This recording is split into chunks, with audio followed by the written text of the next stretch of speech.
አሰላሙ አለይኩም ወራህመቱላሂ ወበረካቱ። ውድና የተከበራችሁ ውድ የቻናሌ ቤተሰቦች እንኳን ደህና መጣችሁ ወደ ቻናሌ።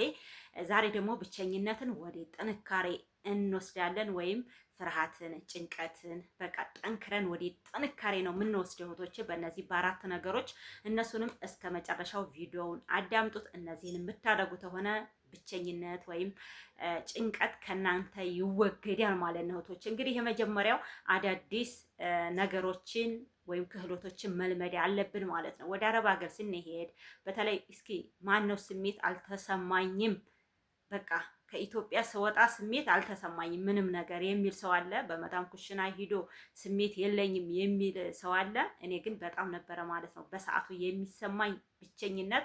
ተመላልሼ 2 ጊዜ 3 ጊዜ ሂጃለሁ አረብ ሀገር። ሁልጊዜም እንደ አዲስ የሆነው ነገር ነበረ የሚገርመኝ ማለት ነው። ለምሳሌ አንዴ ሄጄ መጀመሪያ በጣም ነበር ሰው ማለት ነው። ልጄ ትናፍቀኛል፣ ቤተሰቦቼ፣ አገሬ፣ ነፋሱ፣ ሁሉ ነገር ትዝ ይለኛል። እንደውም ባልመጣሁ ብዬ ያለቀስኩበት ቀን አስታውሳለሁኝ። የመጀመሪያ ሰዎቼ እቤት አድርገውኝ እቤት ወስደውኝ ምግብ ምናምን ሰጥተው ሸዋሩ ስጅ ብለው እነሱ ወጥተው ሂደዋል። ተኝ ብለውኝ ተኝቼ ተንቀፌ ብድግ ብል ምሽት ብሏል። አስር ላይ ነበርና ምሽት መግሪብ በቃ ሆኗል ማለት ነውና መብራት ምናምን አልተለኮሰም። በቃ ብንንብል በቃ ጨለማ ውስጥ ነው ያለው ማለት ነው። መስኮት ምናምን ብቅ አልኩና በጣም አለቀስኩኝ፣ ጨነቀኝ።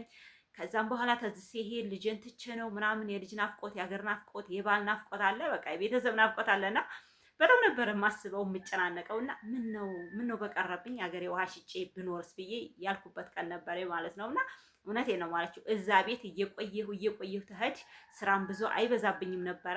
ዱባይ ነበረ የፊተኛው፣ ሁለቴ ነው ዱባይ ሄድኩት እና በጣም ጥሩ ነበረ የገጠመኝ ማለት ነው። አንዳንዴ ጥጋብ እንዲህ ነው። ከዛ ተመልሼ ደግሞ ሌላ ቦታ ነበርና የሄድኩት። ይሄን ነገር ስሜትን ብቸኝነት እኔ የመጀመሪያ ትመጣ አልጨነቀኝም ወይም በቃ አልተሰማኝም የሚል ማንም ሰው የለም ማለት ነው። እና ይሄንን ስሜት በእኔም ተሞክሮ ሳይንሱም እንደሚለው እኔ ሩጫው ወደ ሳይንስ ነበር፣ ወደ ጎግል ስልክም ነበረ በዛ ሰዓት አለ አይደለ? አዎ እንትን ነበር ነበረ ስልክ ነበረ እና በቃ እጽፋለሁ በወረቀት ማለት ነው። እዛን ነገሮች ተግባራዊ ያደርግ ነበር ስራም ስለማይበዛብኝ ማለት ነው። እና እንግዲህ እነዚህን ብቸኝነት ወደ ጥንካሬ ለመውሰድ ስዕል መሳል ማለት ነው እህቶቼ። ስዕል መሳል በጣም አሪፍ ነው። እውነት ሞክሩትማ። በቃ የእናንተንም ስዕል ይሁን በእርግጥ በሃይማኖታችን ስዕል መሳል ጥሩ አይደለም ምናምን ይባላል ማለት ነው። እና የሆነ ህልማችሁን መሳል፣ ቤት ትሰሩ እንደሆነ ወደፊት እንደዚህ አይነት ቤት መስራት እፈልጋለሁ፣ በቃ እኔ እንደዚህ እናደርጋለሁ፣ ለልጄ የሆነ ነገር ማድረግ እፈልጋለሁ፣ አገሬ ሄጄ ቤት እሰራለሁ። ብዙ ነገሮች ቀርሞ ብዙ የምትስሏቸው በቅንጭላታችሁ ያለን ነገር ሁሉ መሳል ትችላላችሁ። በዛን ሰዓት ስትስሉ የሆነ ጠንካራ እንድትሆኑ፣ በተለይ የአንድ ወር ደሞዛችሁን ተመዳሙች ስትቀበሉ በጣም ጎበዝ ትሆናላችሁ ማለት ነው። ስለዚህ ይሄንን ስዕል እየሳላችሁ ጠንካራ መሆን ትችላላችሁ ማለት ነው። እና በስራ ራስን ማስጠመድ፣ በቃ ስራ ስትሰሩ በቃ የሆነ የመርሳት እንትን አለ እና ተዝኪድን ስራ ብዙ ማይበዛ ከሆነ ምናምን እንትን አንደነቶቼ ያኔ ብዙ እናስታውሳለን። ስለዚህ የራሳችንን 24 ሰዓት መስራት በቃ ስንሰራ ስለ ቤተሰብ፣ ስለ ሀገር፣ ስለምንም አናስታውስም። ስለዚህ ቀን እየሄደ ነው። ቀኑ ሲሄድ ደግሞ ሲቆጠር ቶሎ ነው። አረብ ሀገር ታውቃላችሁ ቶሎ ምሽት ንግት ነው የሚለው ማለት ነው። እንደዚህ እንደ ኢትዮጵያ አይደለም እና ቀኑ እየሄደ አታውቁትም። አንድ አፍታ የደሞዝ ቀን ሲደርስ ደግሞ ደሞዛችሁን ቅብል ስትሉ እናንተ ያለ ደስታ በቃ ደስ ይላል ማለት ነው። ደሞዛችሁ ስትቀበሉ ግን በሻንጣችሁ ያዙ፣ በቦርሳችሁ አድርጋችሁ አትላኩ። ብር የላከ እዚህ ሀገር ያው እንግዲህ ብዙ እንትን አይልም ማለት ነው። እና ያዙ እስኪ እህቶቼ። በእርግጥ እኔም ስልክ ኖር ያለውኝ ችግሬት ያስልከኝ ይኖራል ግን ያዙ በተወሰነ ማለት ነው። 1000 ትልኩ እንደሆነ 100 ብር እንኳን 200 ብር በእጃችሁ ያዙ። አደራ የኔ እንትናችሁ የሄታችሁ ምክር ነው እህቶቼ። እና ሌላኛው ደግሞ እንደዚሁ ስትጨናነቁ ደግሞ ቋንቋ ልመዱ። እውነት ቋንቋ መልመድ ያለባችሁ። ቋንቋ ስትለምዱ ከመዳሞቻችሁ ጋር ቶሎ ስትግባቡ እነሱ የሚሏችሁን አንዳንዴ እኮ አስባችሁ ከሆነ ቶሎ የሆነ ነገር ትሰጧት። እንደውም አዲስ ይላችሁ የሆነ ነገር ስትታዘዙ ሩጥ ብላችሁ ትሰጧት ደስ ይላታል።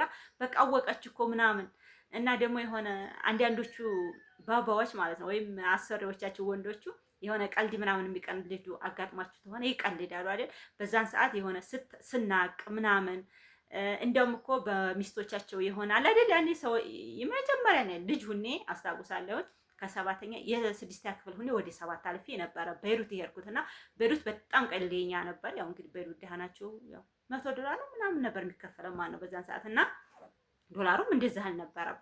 እና ያ ሰውዬ አሁን ድረስ አስታውሰዋለሁ። በቃ ቀልድ ነው። በሱ ቀልድ እነሱ በቃ ዝም አይሉኝም። እኔ እንደዋራ ይፈልጋሉ ምናምን እና ቶሎ ነው የለመድኩት ማለት ነው። እና ቋንቋ መማር ከነሱ ጋር እነሱ ደግሞ የማያስለምዷችሁ ከሆነ በመጽሐፋችሁ በዚህ በዛሬ ማሻአላ ቴክኖሎጂ ቆንጆ ሆኗል። ቤይሩት በመሄድኩ ሰዓት ስልክ የለም ነበረ ማለት ነው። እና ግን እጽፍ ነበረ ቴሌቪዥን ያለሁ ምናምን ከነሱ ጋር ቶሎ ብዬ ነው። እውነቴን ነው። 2 ወር ሳይወስድብኝ ነው ቋንቋ የተማርኩ። ስለዚህ በመዳሞች ቤት ስትሆኑ ቋንቋ ልመዱ።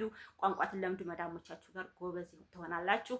እንደዚሁ ስዕል ምናምን ትስሉ ጠንካራዎች በቃ ትሆናላችሁ። በተለይ ጀማሪዎች ማለት ነው። እና ይሄን ስታደርጉ በጣም ጎበዞች ናችሁ እላለሁኝ። በሁለተኛ ደግሞ ሌሎች ሰዎች ጋር ለሌሎች ሰዎች መልካም ማድረግ እንደዚሁ ደግሞ ተጭንቀት ወደ ጥንካሬ የሚያስወስዳችሁ ነገር በቃ የሆነ ጥሩ ነገሮችን ለሰዎች መዋል አለባችሁ ማለት ነው።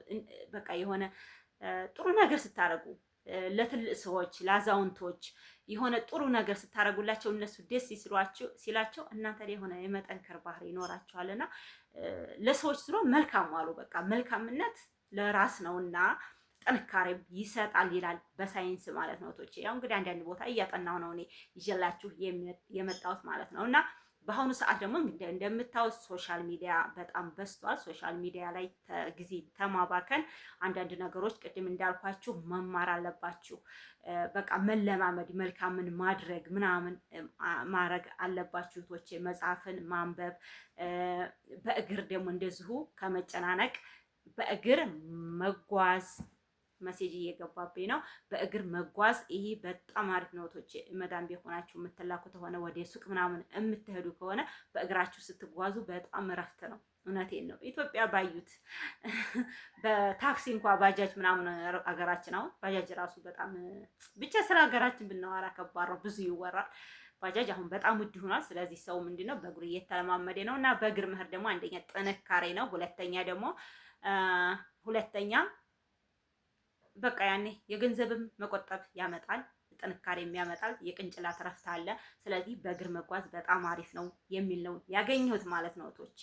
እና ሌላኛው ደግሞ የምትጨናነቁ ከሆነ ብዙ የምታስቡ ከሆነ ከዚህም ነገር ይሄን መጽሐፍ ወይም ማንበብ ወይም ብዙ ነገር አድርጋችሁ በቃ የምትጨናነቁ አሁንም የማይመለስ ጭንቀት ካለባችሁ ሀሳብ ካለባችሁ በቃ ዶክተር ማማከር ወይም ጓደኛ የምትሉትን ሰው የምታምኑትን ሰው እርዳታ መጠየቅ ነው። እርዳታ ጠይቃችሁ ለምሳሌ እንደዚህ ኮንኩኝ እኔ እንዲህ ነኝ በቃ እንዲሁኛለሁ በቃ እየተጨናነቅኩ ነው ብሎ ለጓደኛ ጥሩ ጓደኛ ለምትሉት ሰው በርግጥ ዛሬ የሰው ጓደኛ የለም። እውነቴን ነው የማላችሁ። ዛሬ አፕሊኬሽን ጀመናይ ምናምን እነሱን ጓደኛ ብታረጉ ይሻላል ማለት ነው። በተለይ ጀመናይ የሚባል አፕሊኬሽን አውርዱና ተጠቀሙት።